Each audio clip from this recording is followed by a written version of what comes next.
Hi bag makers, Lisa here from Andrie Designs. If you've ever struggled to sew a full loop gusset, especially when it comes to getting those corners to ease nicely just the way you want them to, you are not alone. In today's video, I'm going to show you how to ease a full loop gusset into place step by step, which is a little bit different from the open-ended gusset technique I've shared in a previous video, and I'll pop a link to that video in the description below.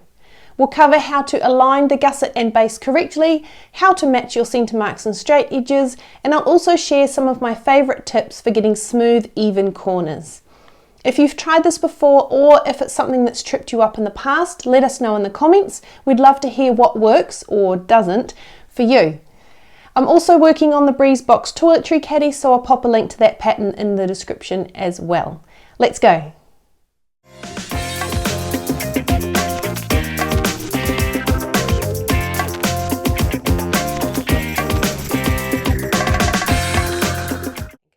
So first, taking your base outer panel, we're just going to fold it in half, matching short edges to find and mark the centre of the long sides. And then open it out and fold it, matching long edges and those centre marks we just made to find and mark the centre of the short sides. So our outer panel is all marked, so we're just going to pop that to the side for a moment. Take your gusset, and we need to mark quarter points on this as well. So we already have our centre front and our centre back from when we installed our connectors. So all we're going to do simply is match up those centre front and back marks and then fold out to each side to find the centre of the sides at the top and bottom.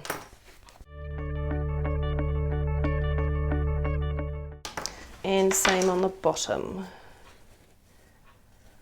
And you will notice that the connectors will also pair up, and that is perfect.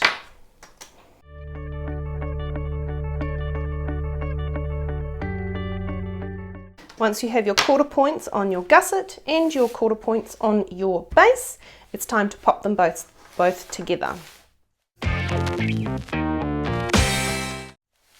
So take your gusset and just flip it inside out so it's wrong side out. If you have a preference on the front or the back of your base, make sure that your front is towards you and the back or the base of your panel is away from you. So I've included piping in my joiners here, so I'm going to make sure that's on the back of the bag. Place your gusset over top so that the back, where you don't have mesh and you might have a label attached, is sitting over the back of the base panel, and the front is sitting over the front of the base panel. First, we're going to pair up the centre back of the base panel with the centre back of our gusset, so matching those two marks together and pin or clip in place. Rotate 180 degrees and match up the centre front of the base panel with the centre front of the gusset, and pin or clip in place. Repeat this for the two side marks.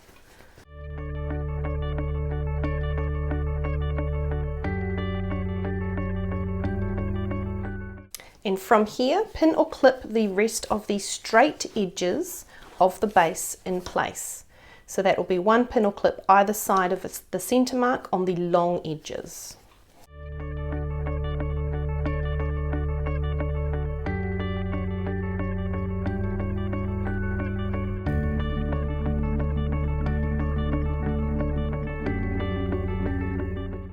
Once those are pinned or clipped in place, we're going to ease the corners into place. So starting on one of the corners, take your snips or a small pair of scissors, and I like to have my spare hand in the bag to push the base away because we're not cutting that.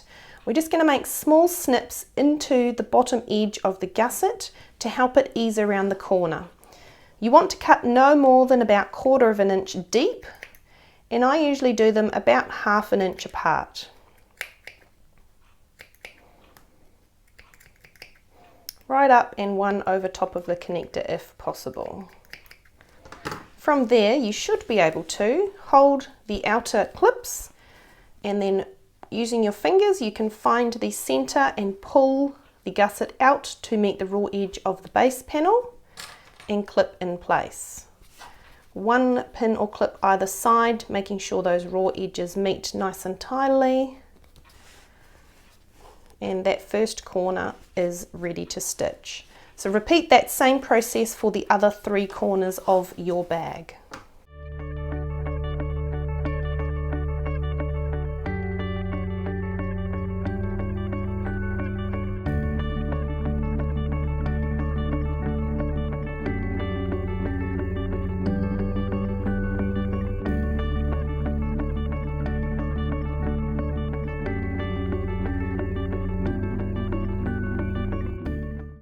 Once your base is nicely pinned or clipped in place and you're really happy with how you've eased the corners in, and so what we're going to do from here is we're going to pop over to the machine and we're going to stitch to attach using a 1/2 inch seam allowance. To stitch the gusset to the base, we're going to stitch it twice. The first time we're going to stitch it using a 1/2 inch seam allowance, and if you've used piping, you're going to stitch right up to the piping as best you can, though I appreciate on this first side it is a little bit tricky to feel the piping. And then the second time we're actually going to turn the whole project over and stitch it looking at the base, again with a 1/2 inch seam allowance. This will really help reinforce the base and help provide that extra security, because as you can imagine, once the caddy is fully loaded, it will be a little bit heavy. So starting with your work up this way so that your base is down underneath, and you just need to fold your gusset out of the way slightly.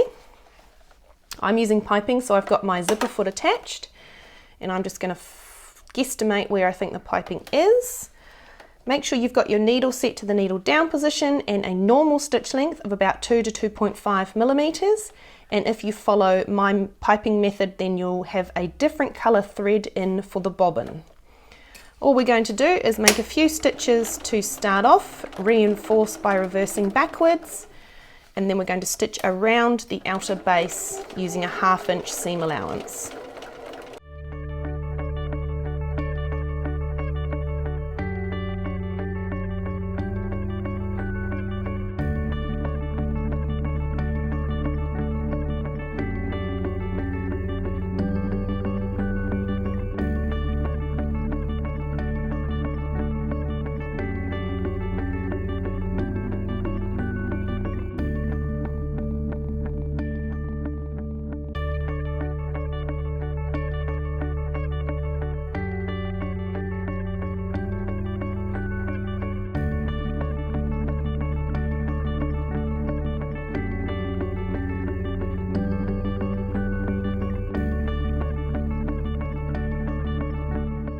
When you get back to the start, just make a few reinforcing stitches over top of your stitching at the beginning to finish off.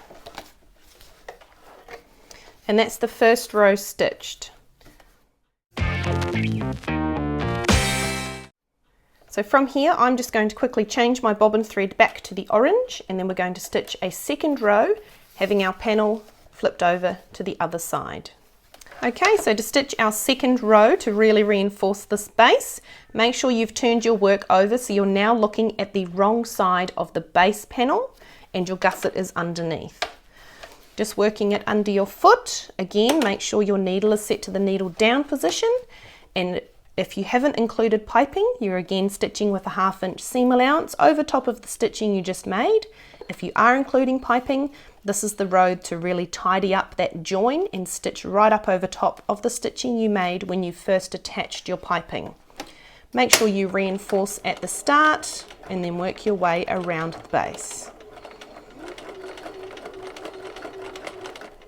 When you get back to the start, just make sure to overlap your stitching ever so slightly and reinforce 2 to 3 times to finish off.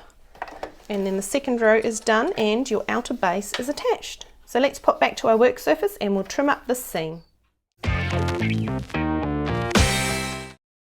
Now that the outer base is attached to our outer gusset and it's stitched twice for strength, we're going to trim that seam down to 1/4 inch. You may know that I like to trim these sorts of seams twice, one from each side to help get a nice straight edge and really reduce that bulk.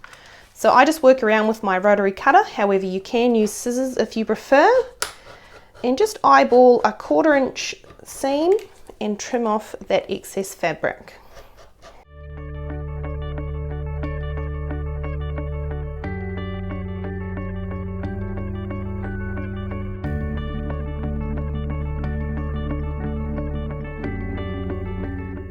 Once you've trimmed around it from one side, turn your work over and making sure your gusset is out of the way, just work around it a second time to square off any edges and grab any of that foam or fabric that just decided not to get trimmed the first time you went around.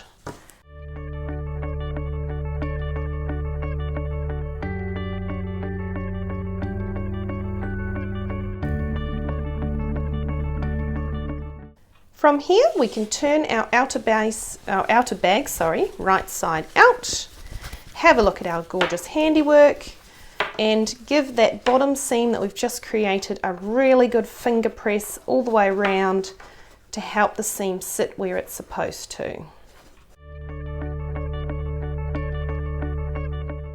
And that's looking really good, I'm really happy with that. And that's how I ease a full loop gusset into place. Once you've got your marks matched and work methodically around the edges, it really does become a lot more manageable, even at those tricky corners. If you found this video helpful, be sure to give it a like and hit subscribe for more tips like this. And don't forget to leave a comment if you've got your own tricks for easing gussets into place, or if you've been avoiding full loop construction until now. We'd love to know how you go. Until next time, happy sewing!